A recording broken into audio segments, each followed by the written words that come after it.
You're all probably clicking this video and you're wondering, what do you mean that my mind is a baby?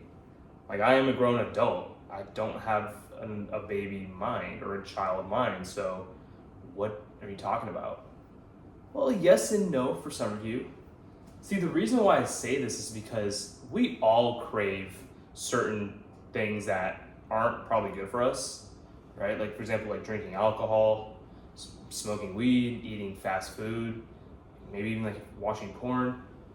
These are all cravings that we get a dopamine hit from, but ultimately we know deep down they're not good for us to pursue. So why do we do it? Well, the way that I look at it and structure it rather is our mind is a baby, and we as a being, our soul is like the parent.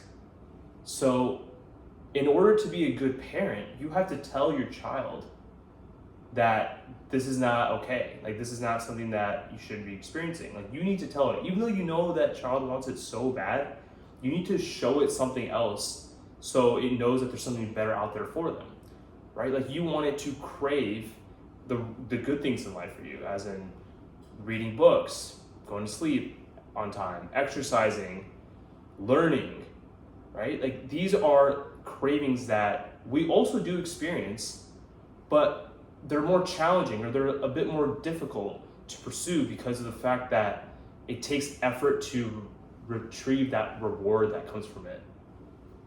So the way I look at things, right, is there's nothing bad with having some sort of vices like eating fast food, or if you want to drink or smoke or whatever, that is okay. But you need to know yourself well enough to know when it is that you should allow yourself to succumb to those cravings. And the thing about that is that you as the adult only know yourself and what you do on a day-to-day basis, on a week-to-week basis, more than anyone else, because you're with yourself 24/7. So for myself, I know my cravings, right? When I'm on the weekend, I like to have a drink, especially like with my friends. But I know the work that goes into my day-to-day, the rest of the days of the week, that allow me to feel comfortable to succumbing to that craving on the weekend. But the key also with that is understanding to what limit are you taking it to. For example, like, are you drinking or are you smoking to run away from your problems? Or are you doing it as a reward for the good work that you have done the past week, and you're allowing yourself to just relax for just a slight bit, but knowing that it's time to get back to work the day after? So having that distinction is all on you to know that. No one else can tell you that, because we're the parent. But in order to get to that point and to feel, and for me specifically, for me to feel comfortable to get to that point where I'm okay, it's the weekend, I'm down to just unwind and have a little fun, have a few drinks, or whatever the case may be on the weekend, I know that I had to build my mind up in order to get to that point in life. So for me, right, in order for your mind to actually grow, and this is the key here, you need to be able to go through life experiences of experiencing things that your mind knows that is bad for you, but it craves it anyways, a million times. And not specifically a million times, but my point is enough times for your mind to realize that the feeling that you experience after that initial dopamine hit and satisfaction is not worth it, right? Like, when you eat fast food a lot, it may sound good in the beginning, but then you look at how you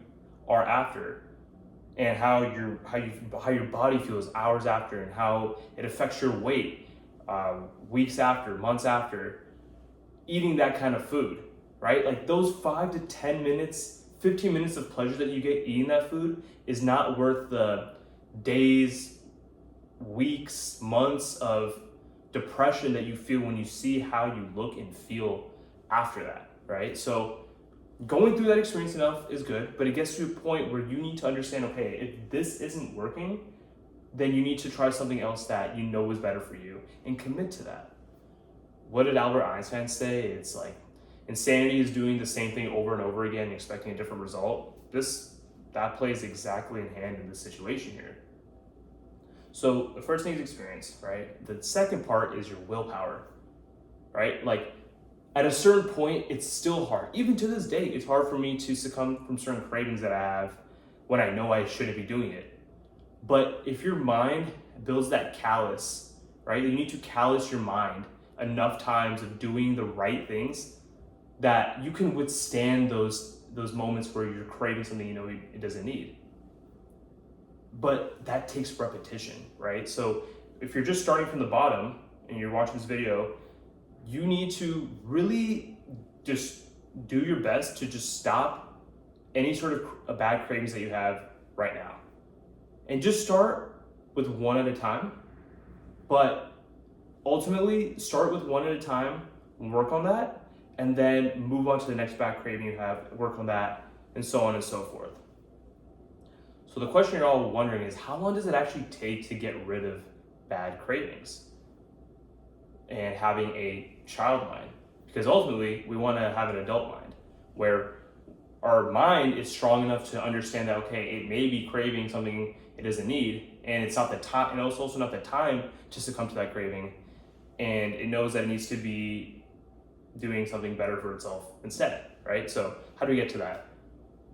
Think about it as the amount of times that you have allowed yourself to succumb to that craving will take the same amount of time to not experience that craving.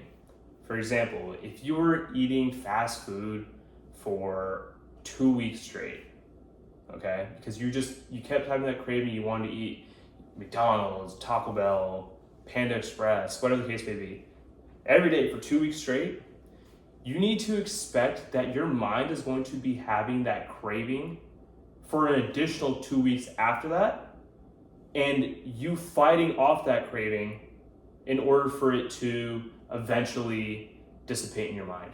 And I say at least 2 weeks though, because it depends on each person, like everyone's different. So if you have been doing something for years, just know you are going to experience those cravings for at least those few years. And that's with you continuously saying every day that I'm not going to succumb to this, I'm not going to succumb to this. To be quite frank, I still deal with this, with some of my cravings that I have to this day. But you do get to a point where you keep fighting those daily battles of not succumbing to that craving, to the point where I mentioned your mind starts to become from a baby. Maybe my mind is at an adolescent or like a teenager at this point. I wouldn't say it's fully an adult mind to this point, but that's what I'm striving for. But I do see myself to be more resilient when I do have those certain cravings that come to my mind.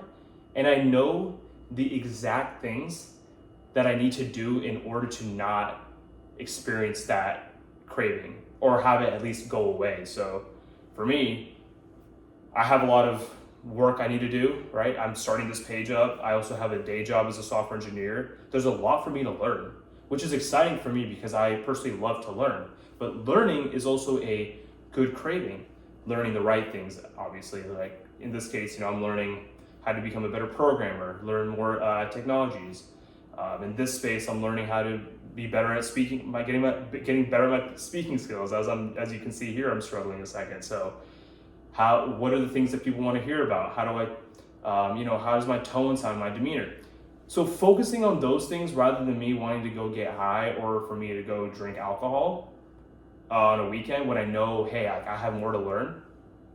I know that's a place where my mind will be like, oh, okay, like actually I do like that more. I'm glad, my parent was there for me, right? To guide me in the right direction.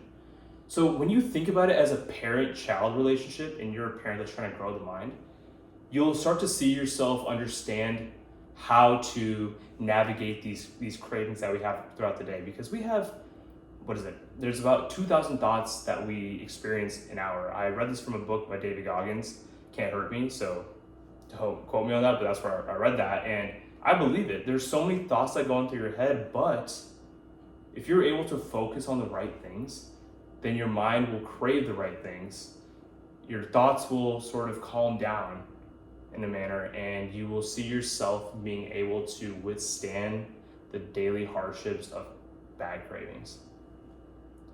So I hope you all got something out of this video. Our minds all start as babies, but we need to keep fighting those daily battles and have the willpower to continuously fight those daily battles, even when we don't want to, in order to benefit us in the long term. Because it honestly only gets easier as time progresses. I have found that for myself. It's just a matter of how bad do you want to improve your mindset. So like, comment below, and share with friends who you know has this problem, just succumbing to cravings as soon as they feel it. And this page is all about bulletproofing your mind and maximize what life has to offer you.